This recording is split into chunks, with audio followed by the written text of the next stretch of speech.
Competitive exam prepare అయ్యేటోళ్ళు ఇది చూడు. మనకి ఒక సబ్జెక్ట్ తీసుకుంటే సపోజ్ ట్రాన్స్ఫార్మర్స్ అనే సబ్జెక్ట్ తీసుకుంటే దీంట్లో ఈ బుక్లో నేను తీసుకునే బుక్లో 300 to 500 క్వశ్చన్స్ ఉంటాయి. ఏంటిది multiple choice questions. For suppose transformer topics తీసుకుందాం, 503 క్వశ్చన్స్ ఉన్నాయి, రైట్. సో నేను స్టార్టింగ్లో ఏం చేసిందంటే వచ్చిన క్వశ్చన్ నేను సాల్వ్ చేయడం, రాని క్వశ్చన్కి ఒక సింగిల్ స్టార్ పెట్టడం, ఇంకా కొద్దిగా ఇంపార్టెంట్ అనుకుంటే డబుల్ స్టార్ పెట్టిన, ఇంకా కొంచెం ఇంపార్టెంట్ అంటే ట్రిపుల్ స్టార్ కూడా పెట్టిన, 4 స్టార్ కూడా పెట్టిన, హైలైటర్ కూడా పెట్టిన. కానీ ఫస్ట్ టైంకి ఇట్లా మార్క్ చేసినా కానీ సెకండ్ టైం థర్డ్ టైంకి ప్రాబ్లం అయింది. ఎట్లా ప్రాబ్లం అయింది అంటే సెకండ్ సార్ సాల్వ్ చేసేటప్పుడు ఈ సింగిల్ స్టార్ కొన్ని డబుల్ స్టార్ అయినాయి, ట్రిపుల్ స్టార్ సింగిల్ స్టార్ అయింది, 4 స్టార్ అసలు స్టార్లోనే లేదు. అంటే ఇంపార్టెన్స్ అనేది తగ్గిపోయినాయి. అంటే వాటిని ప్రాక్టీస్ చేస్తూ చేస్తూ దాని ఇంపార్టెన్స్ అనేది తగ్గిపోయింది.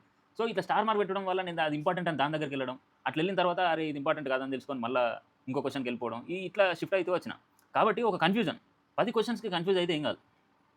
కానీ 500 క్వశ్చన్లకి నువ్వు కన్ఫ్యూజ్ అవుతున్నావు అంటే ఫర్ సపోజ్ 500 ఇంటూ 10 సెకండ్స్ వేసుకో ఒక్కొక్కదానికి. 10 సెకండ్స్ నువ్వు ఒక్కొక్క క్వశ్చన్ మీద నువ్వు స్పెండ్ చేసిన, ఇది నేను ఇంపార్టెంటా కాదా అనే దాని మీదనే నువ్వు స్పెండ్ చేసిన అనుకుంటే నీకు ఆల్మోస్ట్ 5000 సెకండ్స్. 5000 సెకండ్స్ అంటే ఆల్మోస్ట్ 1.5 అవర్. నువ్వు చదివే 4 గంటలలో 1.5 అవర్ అది ఇంపార్టెంటా కాదా అని ఇంతకుముందు ఏం మార్క్ చేసినా అనే దాని కన్ఫ్యూజన్లోనే వెళ్ళిపోయింది, రైట్. ఫస్ట్ ఒక A4 సైజ్ పేపర్ తీసుకొని నువ్వు questions first time MCQ solve చేసేటప్పుడు ఒక A4 సైజ్ పేపర్ తీసుకొని ఇట్లా నిలువున ఒక గీత, అడ్డం ఒక గీత కొట్టుకో, రైట్. అడ్డం నిలువు గీతలు కొట్టుకున్న తర్వాత ఇక్కడ E for easy, H for hard, K for known, UK for unknown.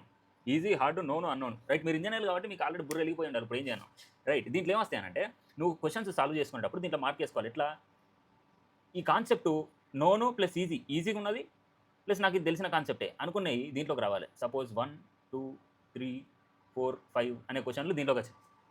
Next hard నోను అంటే ఏంటిది, ఈ కాన్సెప్ట్ ఈ క్వశ్చన్లో అడిగిన కాన్సెప్ట్ నాకు తెలిసిన కాన్సెప్టే, నోన్ కాన్సెప్టే, కానీ అది సాల్వ్ చేసేటప్పుడు టైం తీసుకుంటుంది. లేకపోతే కొంచెం ఏదైనా వెంటనే గుర్తుకు రావడానికి టైం పడుతుంది అనుకున్నప్పుడు నోన్ ప్లస్ హార్డ్లో దీన్ని వేసుకో, 6 7 8 9 10 దీంట్లో అనుకో.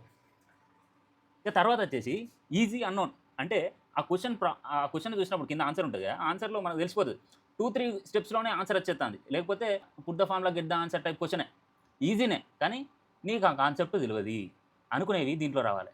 11 12 13 14 15 ఇలా వచ్చేసినాయి. ఇక లాస్ట్కి వచ్చేసి హార్డ్ అన్నోన్. ఇవి ఏంటంటే ఈ కాన్సెప్ట్ అసలు తెలియదు ప్లస్ హార్డ్ కూడా ఉన్నాయి అనుకునేవి దీంట్లోకి రావాలి. 16 17 18 19 20.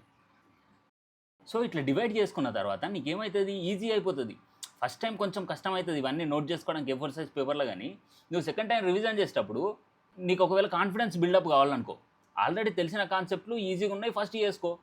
దాని తర్వాత ఆల్రెడీ నాకు తెలిసిన కాన్సెప్ట్లే కానీ క్యాలిక్యులేషన్లో కొంచెం నేను ఫాస్ట్ కావాలనుకున్నప్పుడు ఈ క్వశ్చన్ సాల్వ్ చేస్తావు. ఇందులో ఒక 100 వస్తాయి ఈజీగా, ఇందులో 100 వస్తాయి, జస్ట్ 5 నెంబర్లు కనబడుతున్నాయి కదా. ఇంకా కొంచెం నువ్వు డెవలప్ అవుతా అంటే ఈజీ అన్నోన్ అసలు తెలియని కాన్సెప్ట్లను ట్యాకిల్ చేయి. ఫస్ట్ దీన్ని ట్యాకిల్ చేయి, సెకండ్ దీన్ని ట్యాకిల్ చేయి, థర్డ్ దీన్ని ట్యాకిల్ చేయి. లాస్ట్కి నీకు టైం ఉంటే ఇవన్నీ అయిపోయిన తర్వాత హార్డ్గా ఉన్నవి, ఆ తర్వాత అసలు నాకు ఈ కాన్సెప్ట్లే తెలియదు అనుకున్నాయి అప్పుడు ట్యాకిల్ చేయి. ఓకే, ఇది మెథడు. ఇట్లా ఫాలో అయితే ఫస్ట్ అది కొంచెం కష్టం అవుతుంది, కానీ తర్వాత నీకు ఈజీ అయిపోతుంది. తర్వాత కొన్ని విషయాలు ఇంట్లో కట్ అయిపోయి ఇంట్లో వస్తాయి, ఇంట్లో కట్ అయిపోయి ఇంట్లో వస్తాయి. ఎందుకంటే నీకు ఈజీ అయిపోతుంది, తెలిసిపోతుంది కాన్సెప్ట్. కాబట్టి ఇందులో అటు ఇటు షఫిల్ అవుతూ ఉంటాయి క్వశ్చన్స్. సో ఇది అన్నమాట మెథడ్, రైట్. నీకు ఏమైనా అక్కడికి అంటే సబ్స్క్రైబ్ చేసి పెట్టు.